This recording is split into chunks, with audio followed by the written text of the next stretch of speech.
बिस्मिल्लाहिर्रहमानिर्रहीम। अस्सलाम वालेकुम नाज़रीन। आऊं अवां जो पंहिंजो मेज़बान इम्तियाज़ लगारी। प्रोग्राम आहे रमज़ान जी फ़ज़ीलत। अॼु आऊं अवां सभिनी सणनि खे दोस्तनि खे जेके बि सिंध खां ॿाहिरि पूरे पाकिस्तान खां ॿाहिरि जिते बि असांजा दोस्त मुस्लमान भाइर ॾिसनि था उन्हनि सभिनी दोस्तनि खे आऊं पंहिंजे प्रोग्राम जे तरफ़ां पंहिंजी टीम जे तरफ़ां पंहिंजी सथ जे तरफ़ां रमज़ान मुबारक जूं तमामु घणियूं मोहबत भरियूं मुबारकूं पेश करियां थो ऐं उमेद थो करियां त इंशा अल्लाह पाक असांखे इन रमज़ान जे महीने में इहा इस्ताअत ॾींदो त आऊं ऐं बशमूल अव्हांजे असीं अल्लाह पाक जी बारगाह में दुआऊं बि कंदासीं, गुनाह बि बख़्शिराईंदासीं ऐं कोशिशि हूंदी त जेतिरी वधि खां वधि इबादत थी सघे उहा पिणु पाण अल्लाह जी बारगाह में हाज़िर थियूं। अॼु जो प्रोग्राम रमज़ान जी फ़ज़ीलत आहे ऐं इन में पाण सिखंदासीं, सम्झंदासीं, दर्स भरियूं ॻाल्हियूं कंदासीं। रमज़ान में पाण खे कीअं ऐं अल्लाह पाक जी तरफ़ असां कीअं गामज़न थी सघूं था। बहरहाल आऊं टाइम खे मद्देनज़र रखंदे पंहिंजनि महिमाननि ॾांहुं वेंदुसि। अॼु पाण रमज़ान जी फ़ज़ीलत बाबति ॻाल्हि ॿोल कंदासीं। तमामु ज़बरदस्त ऐं क़ाबिल एहतराम कारी साहिबान सां गॾु मौजूदु आहिनि, उन्हनि सां ॻाल्हि ॿोल कंदासीं। इनशा अल्लाह अव्हांखे अॼु जो प्रोग्राम भरपूर पसंदि ईंदो। सभ खां पहिरियों महिमान असां वटि मौजूदु आहे मसूद अहमद कादरी साहिबु। आऊं उन्हनि खे पंहिंजे प्रोग्राम में तहे दिलि सां भलीकार करणु चाहींदुसि। साईं भलीकार करियां थो मसूद साहिबु। ऐं नाज़रीन असांजो ॿियो बि क़ाबिल एहतराम महिमान मौजूदु आहे, उन्हनि खे बि आऊं तहे दिलि सां भलीकार करणु चाहींदुसि। साईं असां सां गॾु मौजूदु आहिनि मौलाना ग़ुलाम नबी जाफ़री साहिबु। साईं भलीकार करियां थो, ख़ुशि आहियो, तबियत ठीकु आहे? साईं कादरी साहिबु आऊं अव्हां खां शुरूआति करणु चाहींदुसि। ऐं चाहींदुसि त जीअं प्रोग्राम जो नालो आहे रमज़ान जी फ़ज़ीलत, ईअं ई आऊं चाहींदुसि त पाण डिस्कशन बि ॻाल्हि ॿोल्हि जी शुरूआति बि रमज़ान जी फ़ज़ीलत सां ई शुरू करियूं। छा चवणु चाहींदो? बिस्मिल्लाहिर्रहमानिर्रहीम। सभ खां पहिरीं त रमज़ानुल मुबारक जूं रहमतूं, बरकतूं, वुसअतूं हलनि पियूं, घड़ियूं हलनि पियूं रहमतुनि वारियूं। अव्हांखे ऐं आवाज़ टीवी जी पूरी टीम, असांजा जेकी मैनेजर साहिब आहिनि, फैसल भाई डायरेक्टर साहिब आहिनि, ऐं पूरी टीम, पूरी उम्मत मुस्लिमा खे रमज़ानुल मुबारक जूं मुबारकूं हुजनि। ऐं जीअं अव्हां चयो त रमज़ान जी फ़ज़ीलत रब तबारक व तआला पंहिंजे लारिब किताब क़ुरान मजीद फ़ुरक़ान हमीद में ॿुधाई आहे। हज़रत हबीब करीम सल्लल्लाहु अलैहि व आलिहि वसल्लम जे अहादीस मुबारका में रमज़ान जी फ़ज़ीलत आहे। ऐं रमज़ान उहो मुक़द्दस ऐं मुबारक महीनो आहे जंहिं महीने जो नालो अल्लाह तबारक व तआला पंहिंजे लारिब किताब क़ुरान मजीद फ़ुरक़ान हमीद में बयानु फ़रमायो आहे। ॿिए कंहिं बि महीने जो ज़िक्र नाले सां क़ुरान मजीद फ़ुरक़ान हमीद में मौजूदु कोन्हे को। रमज़ानुल मुबारक उहो मुक़द्दस ऐं मुबारक महीनो आहे जंहिंजो नालो क़ुरान मजीद फ़ुरक़ान हमीद में आहे। हज़रत सैयदना सलमान फ़ारसी रज़ी अल्लाह ताला अन्हु रवायत कनि था त जॾहिं रमज़ानुल मुबारक अञा आयो कोन हुयो, कुझु ॾींहं पिया हुआ, त हज़रत नबी अकरम नूर मुजस्सिम शफ़ी उम्मम सल्लल्लाहु अलैहि व आलिहि वसल्लम सहाबा किराम अलैहिमुर रिदवान खे ख़ुतबो इरशाद फ़रमायो। ऐं ख़ुतबो इरशाद फ़रमाईंदे फ़रमायो, अव्हांखे ख़बर आहे त अव्हां ॾांहुं कहिड़ो महीनो अची रहियो आहे। यानी रमज़ान जो शान, मक़ाम, मर्तबो, फ़ज़ीलत हिन हदीस पाक मां अंदाज़ो लॻाए सघिजे थो त नबीअनि जा सरदार सल्लल्लाहु अलैहि व आलिहि वसल्लम सहाबा किराम अलैहिमुर रिदवान खे ख़ुतबो इरशाद फ़रमाए रहिया आहिनि ऐं फ़रमाए रहिया आहिनि, अव्हांखे ख़बर आहे कहिड़ो माह मुक़द्दस महीनो अची रहियो आहे। ऐं सहाबा किराम अलैहिमुर रिदवान खे ख़बर हूंदे बि अर्ज़ कंदा हुआ, मामूल हूंदो सहाबा किराम जो त अल्लाह ऐं उन जो रसूल बहितर ॼाणनि था। हज़रत नबी करीम सल्लल्लाहु अलैहि व आलिहि वसल्लम फ़रमायो त अव्हां वटि अल्लाह जो महिमान महीनो रमज़ान मुबारक अची रहियो आहे, जंहिं रमज़ानुल मुबारक जा रोज़ा अव्हां ते फ़र्ज़ कया विया आहिनि ऐं रमज़ानुल मुबारक जो क़याम सुन्नत आहे। ऐं नबी पाक साहिब उलाग सल्लल्लाहु अलैहि व आलिहि वसल्लम उन ख़ुतबे में इरशाद फ़रमायो त रमज़ान में नफ़िल जो सवाब फ़र्ज़ जे बराबरि ॾिनो वेंदो आहे ऐं फ़र्ज़ जो सवाब 70 भेरा वधीक ॾिनो वेंदो आहे। यानी जेकॾहिं कोई बानो नफ़िल पढ़ंदो आहे त उनखे सवाब नफ़िल जो आम ॾिहाड़नि में नफ़िल जो सवाब मिलंदो आहे, पर रमज़ानुल मुबारक में उनखे नफ़िल जो सवाब फ़र्ज़ जे बराबरि मिलंदो आहे। ऐं जेकॾहिं कोई फ़र्ज़ अदा कंदो आहे त उनखे 70 फ़र्ज़ अदा करण जो सवाब मिलंदो आहे। ऐं नबी पाक साहिब लोलाक सल्लल्लाहु अलैहि वसल्लम फरमायो त हिन रमज़ानुल मुबारक में रब तबारक व तआला जा फ़रिश्ता मुंहिंजी उम्मत जे लाइ मग़फ़िरत व बख़्शिश जी दुआ घुरंदा आहिनि। ऐं रमज़ानुल मुबारक जी फ़ज़ीलत खे बयानु कंदे हज़रत जाबिर रज़ी अल्लाह ताला अन्हु रवायत कनि था त नबी पाक साहिब लोलाक सल्लल्लाहु अलैहि वसल्लम इरशाद फरमायो त ही उहो मुक़द्दस ऐं मुबारक महीनो आहे रमज़ानुल मुबारक जो, जे हिन रमज़ानुल मुबारक में 5 अहिड़ियूं चीज़ूं रब तबारक व तआला मुंहिंजी उम्मत खे ॾिनियूं आहिनि जेकी अॻियुनि उम्मतुनि खे न हुयूं। हिकु त आका करीम सल्लल्लाहु अलैहि वसल्लम फरमायो त जॾहिं रमज़ानुल मुबारक जी राति यानी पहिरीं चंड जी राति हूंदी आहे, चंड बीहंदो आहे त उन राति रब तबारक व तआला मुंहिंजी उम्मत जे तरफ़ रहमत जी निगाह सां ॾिसंदो आहे, ऐं जंहिंजे तरफ़ रब रहमत जी नज़र करे त उनखे जहन्नम जी बाहि बि साड़े नथी सघे। ऐं ॿियो आका करीम सल्लल्लाहु अलैहि वसल्लम फरमायो त जॾहिं रोज़ेदार रोज़ो रखंदो आहे ऐं इफ़्तार जो वक़्तु हूंदो आहे, इफ़्तार जे वक़्तु उञ ऐं बुख हुजण जे करे उन जे वात मां जेका बूइ हूंदी आहे उहा बूइ रब तबारक व तआला जे नज़दीक मुश्क अंबर खां बि वधीक पसंदीदा आहे। ऐं टियों रमज़ानुल मुबारक जी ॾिहाड़नि जी फ़ज़ीलत ॾिसो, रमज़ानुल मुबारक जे रहमतुनि जी बरकतुनि जी फ़ज़ीलत ॾिसो। टियों आका करीम सल्लल्लाहु अलैहि वसल्लम फरमायो त हिन रमज़ानुल मुबारक में रब तबारक व तआला जा मासूम ऐं पाक फ़रिश्ता मुंहिंजी उम्मत जे मग़फ़िरत व बख़्शिश जे लाइ दुआ घुरंदा आहिनि। ऐं चौथों आका करीम सल्लल्लाहु अलैहि वसल्लम फरमायो त रब तबारक व तआला जन्नत खे हुकुम ॾींदो आहे त रसूलुल्लाह सल्लल्लाहु अलैहि वसल्लम जी उम्मत जे लाइ सिंगार जी वञ, मुज़य्यन बणिजी वञ, ऐं उहा जन्नत रसूलुल्लाह सल्लल्लाहु अलैहि वसल्लम जी उम्मत जे लाइ सिंगार जी वेंदी आहे। ऐं पंहिंजो आका करीम सल्लल्लाहु अलैहि वसल्लम फरमायो त जॾहिं रमज़ानुल मुबारक जी आख़िरी राति हूंदी आहे, यानी 29 राति या 3 जंहिं ॾींहुं शवालुल मुकर्रम जो ईद रात जो चंड बीहंदो आहे, उन राति रब तबारक व तआला फ़रिश्तनि खे हुकुम फरमाईंदो आहे त अॼु आम मग़फ़िरत जो ऐलान कयो वञे, अॼु मां हज़रत रसूलुल्लाह सल्लल्लाहु अलैहि वसल्लम जी उम्मत जी मग़फ़िरत फरमायां थो। फ़रिश्ता अर्ज़ कंदा आहिनि या इलाहुल आलमीन, छा अॼु लैलतुल क़द्र आहे? रब तबारक व तआला फरमाईंदो आहे अॼु लैलतुल क़द्र न, जेको मज़दूर मज़दूरी करे ऐं मज़दूरी उनखे जेको कमु ॾिनो वञे ऐं उहो कमु पंहिंजो पूरो करे त पोइ उनखे छा मिलणु घुरिजे? फ़रिश्ता अर्ज़ कंदा आहिनि या इलाहुल आलमीन, उन्हनि खे इनाम मिलणु घुरिजे, उन्हनि खे उजूरो मिलणु घुरिजे।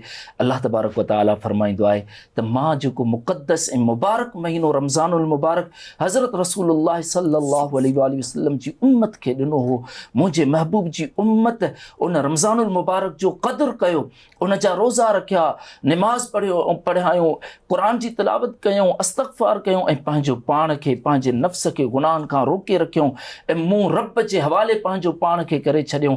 अॼु मां रब उन्हनि ॿाननि जी मग़फ़िरत बख़्शिश करे छॾियां। सुभान अल्लाह, ज़बरदस्त साईं। गुलाम नबी साहिब, मसूद क़ादरी साहिब ॾाढी ज़बरदस्त तरीक़े सां रमज़ान जी फ़ज़ीलत बयानु कई। ऐं चाहींदुसि तव्हां ॿुधायो त हिन रमज़ान जे महीने में मुक़द्दस इबादतूं कहिड़ियूं आहिनि? हूअं त हर इबादत हिन महीने में ॾाढी मुक़द्दस हुजे थी, पर कुझु आम ख़ासि ॻाल्हियूं जीअं तिलावत आहे या तरावी वग़ैरह या जेके अव्हां सम्झो था, छा चवणु चाहींदो? औज़ु बिल्लाहि मिनश शैतानिर रजीम, बिस्मिल्लाहिर रहमानिर रहीम, नहमदुहु व नुसल्ली अला रसूलिहिल करीम व आलिहिल अत्हारे अजमईन, सियमा बक़ियतल्लाहि अरवाहुनल फ़िदा, अल्लाहुम्मा सल्लि अला मुहम्मदिन व आलि मुहम्मद व अज्जिल फरजहुम। ऐं शुक्रगुज़ार आहियां आवाज़ टीवी जी टीम जो, जिन्हनि मूंखे मदऊ फ़रमायो ऐं हिन मुक़द्दस पैगाम जी तरवीज ऐं तबलीग लाइ सिंध जे वाहण वस्तियुनि ताईं हिन मुक़द्दस पैगाम खे पहुचाइण लाइ वसीलो था बणिजनि, त शुक्रगुज़ार आहियां आवाज़ टीवी जो। माह रमज़ानुल मुबारक खे असांखे दिक़त सां सम्झणो पवंदो त माह रमज़ानुल मुबारक जो फ़लसफ़ो छा आहे, अहमियत छा आहे अज़मत छा आहे ऐं असांखे इन में करणु छा घुरिजे। सभ खां पहिरियों ॾिसो, ही असां वटि जेको मुआशिरो आहे इहो हिकिड़ो तबक़ाती निज़ाम ते मुश्तमिल निज़ाम आहे, जंहिंमें हिकु इंसान, हिकु कुझु अहिड़ा माण्हू आहिनि जेके तबक़ाती हवाले सां, मईशत जे हवाले सां सफ़ा हेठि तबिके में था अचनि। ॿिया उहे आहिनि जेके तबक़ाती हिसाब सां मथे आहिनि, अपर आहिनि।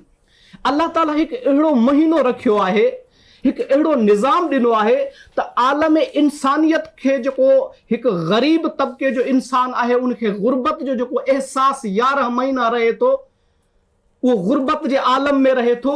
ऐं हिकु उहो माण्हू आहे जेको पंहिंजे मईशत ऐं वसाइल जे ज़रिए, पंहिंजे अमीरी ऐं ताक़त जे ज़रिए हुनखे गुरबत इन जो अहसासु न आहे, त ही महीनो उहो आहे जेको अहसासु थो ॾियारे त इंसान में जेको इफ़्तिराक आहे, जेको डिफरेंट आहे, जेको फ़ासिलो आहे इंसाननि जे दरमियान में, उन फ़ासिले खे अल्लाह ताला महसूस थो कराए अमीर खे। त गुरबत छा आहे, अमीरी छा आहे, ऐं उन जे दरमियान में जेका इंसान खे जेका हैसियत आहे उहा छा आहे। लिहाज़ा ही रमज़ान जेको आहे अल्लाह ताला जे तरफ़ां हिकिड़ी इनायत आहे, ख़ासि बंदे ते ख़ासि इनायत आहे। हाणे इन रमज़ान में असांखे छा करणु घुरिजे, छा पैगाम आहे, छा सम्झणु घुरिजे। सभ खां पहिरियों असां हिनखे ॾिसंदासीं त हिन रमज़ान जूं फज़ीलतूं आहिनि कहिड़ियूं, हिन रमज़ान जी अहमियत आहे कहिड़ी। सभ खां पहिरियों हिन रमज़ानुल मुबारक में आलम इंसानियत लाइ जेको आईन मोकिलियो वियो आहे उहो क़ुरान मजीद आहे, ऐं इन क़ुरान मजीद जो नुज़ुल हिन रमज़ानुल मुबारक में आहे। ऐं ॾिसो त क़ुरान मजीद में ख़ुदि इन जे नुज़ूल जी अहमियत कहिड़ी आहे। क़ुरान मजीद में अल्लाह ताला इरशाद फरमाए थो, लौ अनज़लना हाज़ल क़ुरआन अला जबलिन लरअयतहु खाशिअन मुतसद्दिअन मिन ख़शियतिल्लाह। अगर असां हिन क़ुरान खे नाज़िल कयूं हा जबलनि ते, तो जबल छा थी वञे, रेज़ा रेज़ा थी वञे हा। लिहाज़ा ही क़ुरान जो नुज़ूल ॿुधाए थो, हिन क़ुरान जी जेका नुज़ूल थियो आहे इहो ॿुधाए थो त ही केतिरी अहमियत वारो आहे। सभ खां पहिरियों असांखे घुरिजे त असां क़ुरान मजीद जी तिलावत खे जारी रखूं, जंहिंजी अज़ीम सवाब आहे, जंहिंजो अज़ीम अजर आहे, जंहिंजी अज़ीम फज़ीलत आहे। अगर इंसान खे मेराज हासिल करणो आहे, मानवी मेराज हासिल करणो आहे, त उन जो वास्तो क़ुरान सां हुजे, उन जो वास्तो अहल बैत सां हुजे। हिकु हदीस जे ज़रिए उन पंहिंजी ॻाल्हि खे रोशन कयां त पाण सल्लल्लाहु अलैहि वसल्लम फरमाइनि था, इन्नी तारिकुन फीकुम सक़लैन किताबल्लाहि व इतरती अहल बैती इन तमस्सकतुम बिहिमा लम तज़िल्लु बअदी लन यफ्तरिका हत्ता तरिदा अलल हौज़। ऐं तव्हांजे दरमियान में ॿ शयूं छॾियो थो वञा, क़ुरान ऐं अहल बैत। ऐं इन क़ुरान जो नुज़ूल हिन महीने में आहे, ख़ासि महीने में आहे। शहरुल्लाह जंहिंखे चयो वियो आहे, अल्लाह जो महीनो, बरकतन जो महीनो, रहमतन जो महीनो, मग़फ़िरतन जो महीनो। अगर इंसान 11 महीना गाफिल आहे त ही अल्लाह जे तरफ़ों इनायत अथसि। अच बंदे ख़ुदा, अच हिन राह ते अच, ताकि तोखे बख़्शिश जो हदियो इनाम ॾिनो वञे। लिहाज़ा इंसान लाइ ही महीनो अल्लाह सां तवस्सुल करण जो महीनो आहे, ईसाल अल्लाह आहे, अल्लाह ताईं पहुचण जो ज़रियो आहे। लिहाज़ा हिन महीने खे इदराक कयूं, दर्क कयूं। ऐं दर्क जो मतिलबु इहो न आहे त फ़क़ति रोज़ो रखूं, ऐं फ़क़ति रोज़ो इन जो नालो न आहे त असां बुख ऐं प्यास में आहियूं त बसि रोज़ो आहे, न। अज़ीज़ान गिरामी, रोज़े जी फज़ीलत आहे, रोज़े जो हिकिड़ो फ़लसफ़ो आहे। अल्लाह जी मूं पहिरियां अर्ज़ु कयो त अल्लाह हिन फ़लसफ़े खे बुनियादी तौरु रखियो ई इहो आहे, इन करे आहे त जेको तबक़ाती निज़ाम आहे, जेको ग़ुलामी ऐं अमीरी वारो निज़ाम आहे, जेको चौधराइप जो निज़ाम आहे, उन जे ख़िलाफ़ हिकिड़ी आवाज़ आहे। रमज़ान एहसास तो थिए इंसान के, जिन महिल बुख में हिकु जागीरदार या सरमायादार कि जॾहिं अल्लाह जे हुकुम ते अमल करे तो पोइ हुनखे एहसास तो थिए त गुरबत छा आहे, अमीरी छा आहे। लिहाज़ा हिन महीने में असांखे सभ खां वधीक क़ुरान सां ताल्लुक़ रखणु घुरिजे। उन खां बाद में जेके अहकामात, बिलख़ुसूस जेके अहकामात हिन महीने में आया आहिनि, ऐं उन सां गॾोगॾु हिन महीने में क़ुरान जो नुज़ूल, अमीर अल मोमिनीन मौलाए कायनात अली इब्न अबी तालिब जी शहादत भी हिन महीने में आहे। उन्हीं रमज़ान ते मौला अमीर कायनात आहिनि, उन्हनि जी शहादत। उन सां गॾोगॾु शब क़दर इन्ना अंज़लनाहु फी लैलतिल क़द्र व मा अदराक मा लैलतुल क़द्र खैरुम मिन अल्फ़ि शहर। हिन महीने जी फज़ीलतुनि में ये फज़ीलतूं आहिनि। अगर इनखे काउंट कयो वञे, ॻणियो वञे त फज़ीलतुनि सां भरियल महीनो आहे। यानी हिकिड़ो अहिड़ो दस्तरखान जिते हर एटम आहे, उन मां तव्हां सैराब थी सघो था। जेको तव्हांखे पसंदि अचे, जेको तव्हां चाहियो उहो तव्हांखे मिली सघे थो। नेमतूं हिन महीने में आहिनि, रहमतूं हिन महीने में आहिनि, बख़्शिश हिन महीने में आहे। बसि सिर्फ़ु इहो आहे त बंदो अचे, अल्लाह जी बारगाह में अचे, अची करे आजिज़ी जो, इनकिसारी जो ऐं एहसास करे त आऊं ख़ुदा जे साम्हूं बंदगी ऐं उन जो इज़हार करे त आऊं बंदे ख़ुदा आहियां।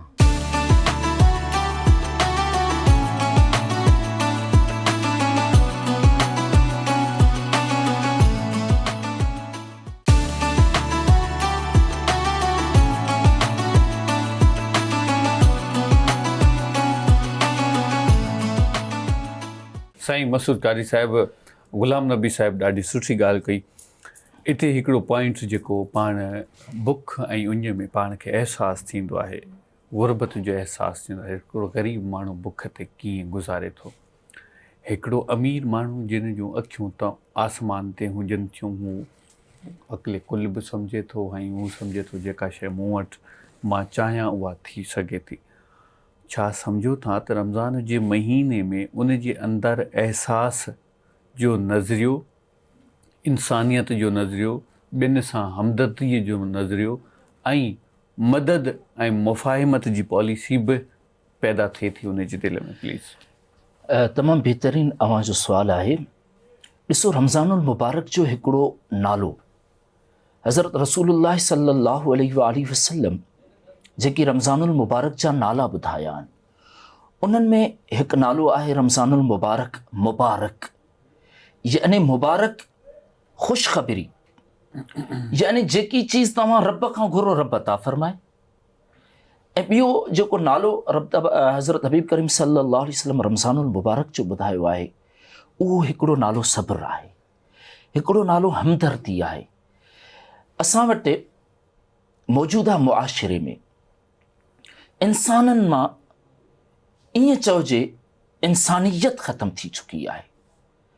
इस्लाम, क़ुरान, हज़रत रसूलुल्लाह सल्लल्लाहु अलैहि वसल्लम जी मुबारक ज़िंदगी, सहाबा किराम अलैहिमुर रिदवान, अहल बैत अतहार, इन्हनि जूं मुबारक ज़िंदगियूं असांजे लाइ मिसाल आहिनि। उन्हनि पंहिंजूं ज़िंदगियूं कीअं गुज़ारियूं ऐं उन्हनि असां उम्मत खे कहिड़ो दर्स ॾिनो, उहो असांजे लाइ रोशनी आहे, राह हिदायत आहे। रब तबारक व तआला पंहिंजे लारिब किताब क़ुरान मजीद फ़ुरक़ान हमीद में बार बार इरशाद फ़रमायो ॿियनि सां हमदर्दी जो। हज़रत रसूलुल्लाह सल्लल्लाहु अलैहि वसल्लम जे अहादीस मुबारका में दर्स मिले थो ॿियनि सां हमदर्दी जो। असां वटि जेको मौजूदा मुआशिरो हले पियो, उहो मौजूदा मुआशिरो ईअं हले पियो, रंगो नस्ल जो फ़र्क़ु रखियो वियो आहे, ग़रीब अमीर जो फ़र्क़ु रखियो वियो आहे, जॾहिं त इस्लाम इन्हनि चीज़ुनि खे ख़तमु करे छॾियो आहे। बिल्कुलु ठीकु, बिल्कुलु ठीकु। इस्लाम चयो आहे त भाउ मुस्लमान जो भाउ आहे। हाणे हज़रत नबी करीम सल्लल्लाहु अलैहि वसल्लम फरमायो त सभ खां पहिरीं अव्हां ते जेको हक़ आहे उहो ग़रीब ऐं मसाकीन जो आहे। ऐं ग़रीब मसाकीन में बि आका करीम सल्लल्लाहु अलैहि वसल्लम फरमायो त सभ खां पहिरीं अव्हां ते जेको हक़ आहे उहो अव्हां जे अज़ीज़ क़रीब रिश्तेदारनि जो आहे ऐं पाड़े वारनि जो आहे। आका करीम सल्लल्लाहु अलैहि वसल्लम फरमायो अव्हां जा पाड़े वारा 40 घर हिन तरफ़ सॼे तरफ़, 40 घर खॿे तरफ़, 40 घर पुठे तरफ़, 40 घर अॻे तरफ़, इहो अव्हां जो पाड़ो आहे। जॾहिं अव्हां पंहिंजे घर में का सुठी शइ पचायो था त उन्हनि ताईं बि पहुचायो। अगरि अव्हां जे घर में का भली चीज़ आहे ऐं अव्हां ॾिसो था मुंहिंजो पाड़ेसिरी इन चीज़ खां महरूम आहे त अव्हां उन ताईं बि पहुचायो। जे उन जे दिलि जे में इहो ख़्यालु न अचे त यार मुंहिंजो पाड़ेसिरी भलो ताम खाए थो ऐं मां ग़रीब मिसकीन आहियां ऐं मूं वटि उन एसि ताईं बि मना आहे, बिल्कुलु त असां वटि हमदर्दी ख़तम थींदी वञे पई। तो असां जो मुआशिरो ख़बर न आहे।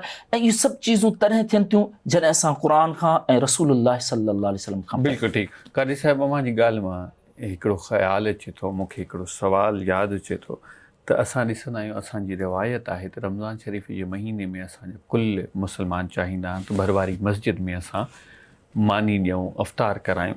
छा इहा सुन्नत आहे? इन जो केतिरो सवाबु आहे, केतिरो अफ़ज़ल अमल आहे, छा चओ?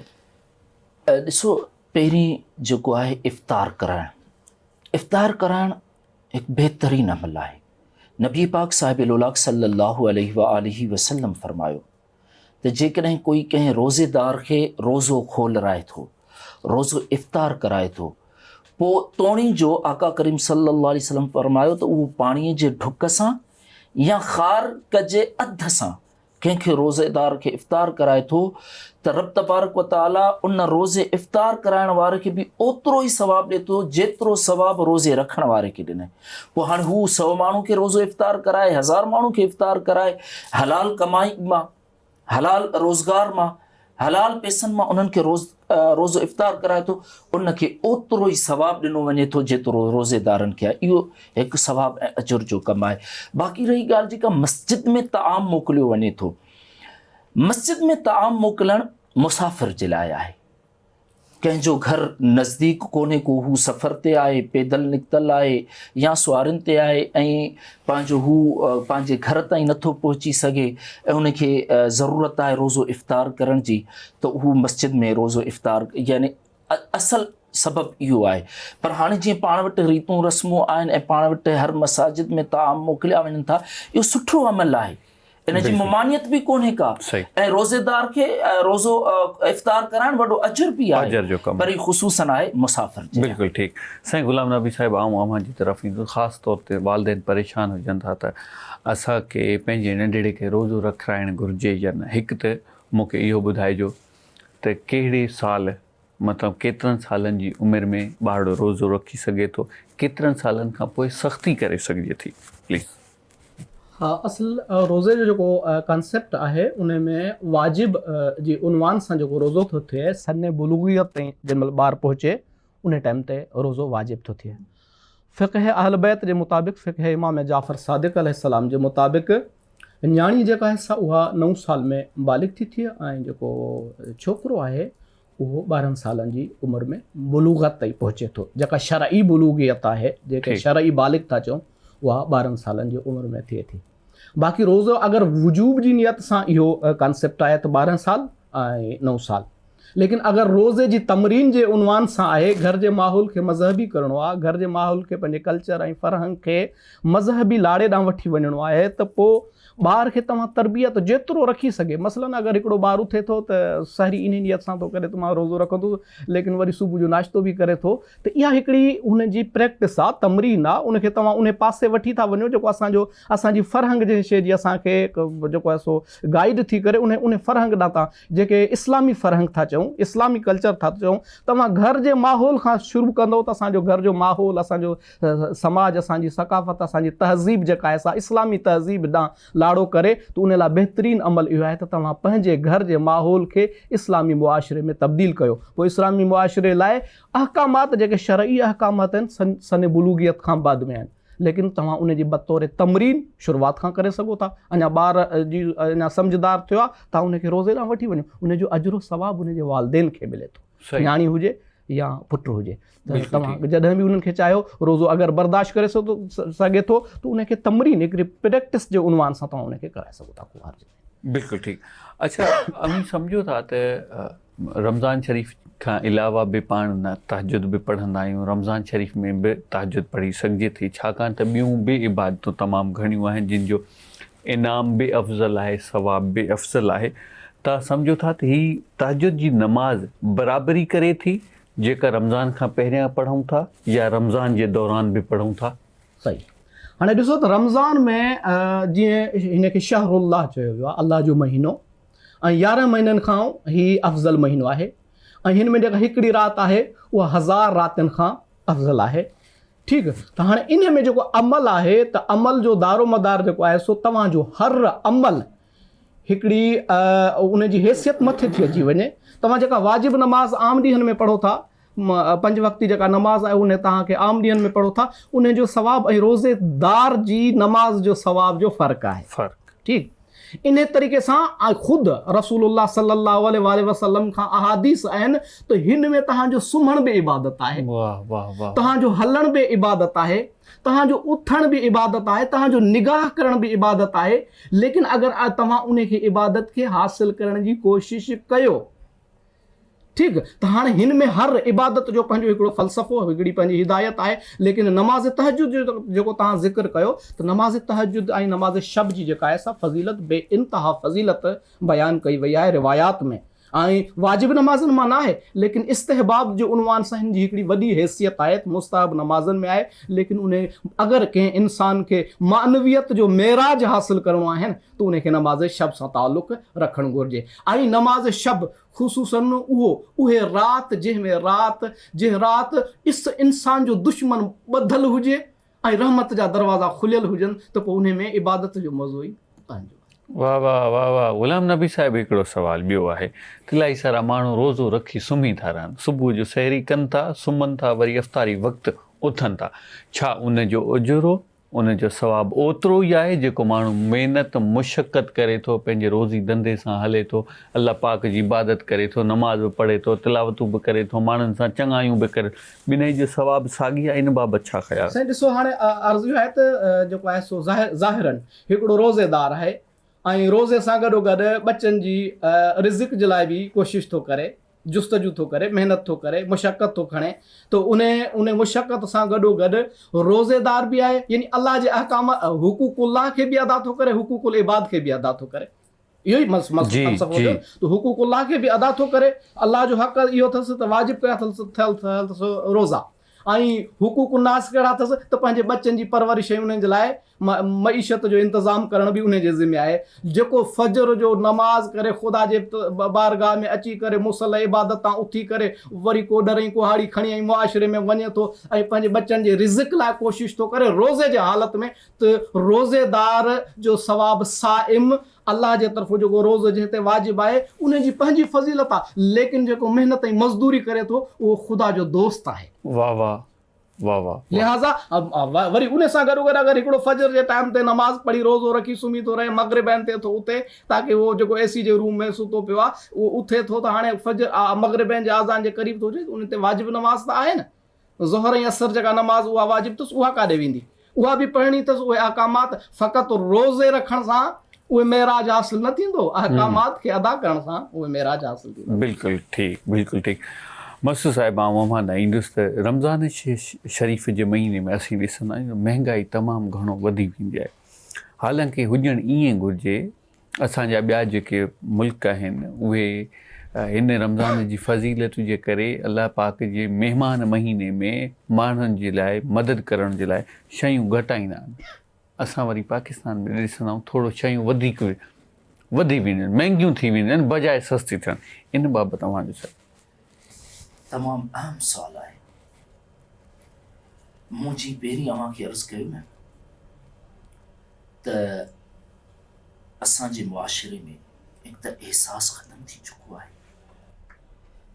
ऐं मुआशिरो असांजो इन चीज़ खां गाफ़िल रहिजी वियो आहे।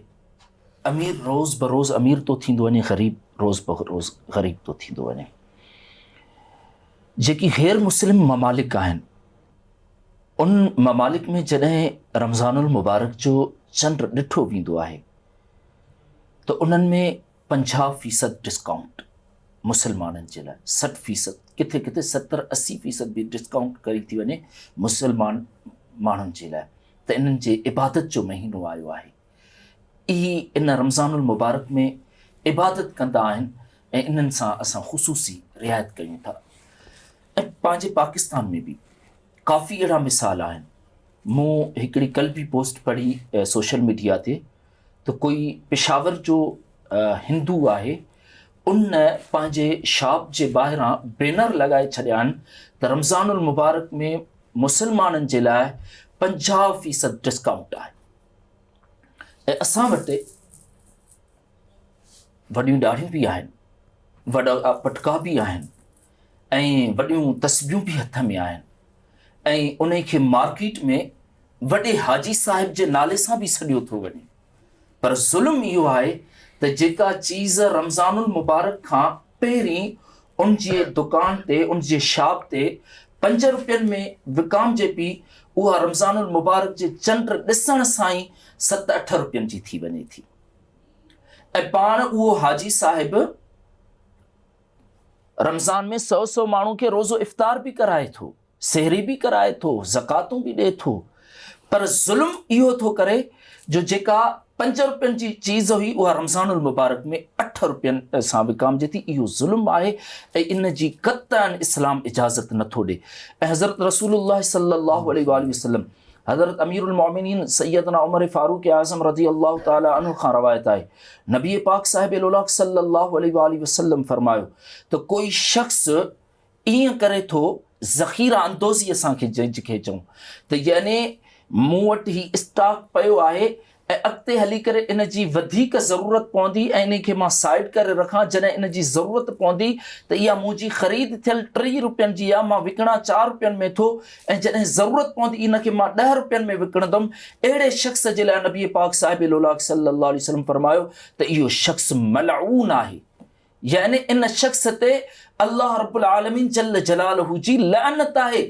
जेको शख़्स पंहिंजे यानी जंहिंखे असां चवंदा आहियूं त ब्लैक ते विकिणे थो, यानी जेका चीज़ मार्केट में 5 रुपयनि जी पहिरीं विकामजे पई ऐं हू 10-15 ॾींहं महीनो पहिरीं उनखे लिकाए रखे थो, जॾहिं रमज़ानुल मुबारक जो महीनो अचे थो ऐं रमज़ानुल मुबारक में उनखे महांगे अघ ते विकिणे थो, अहिड़े शख़्स ते अल्लाह ऐं उनजे रसूल जी लानत कई वई आहे।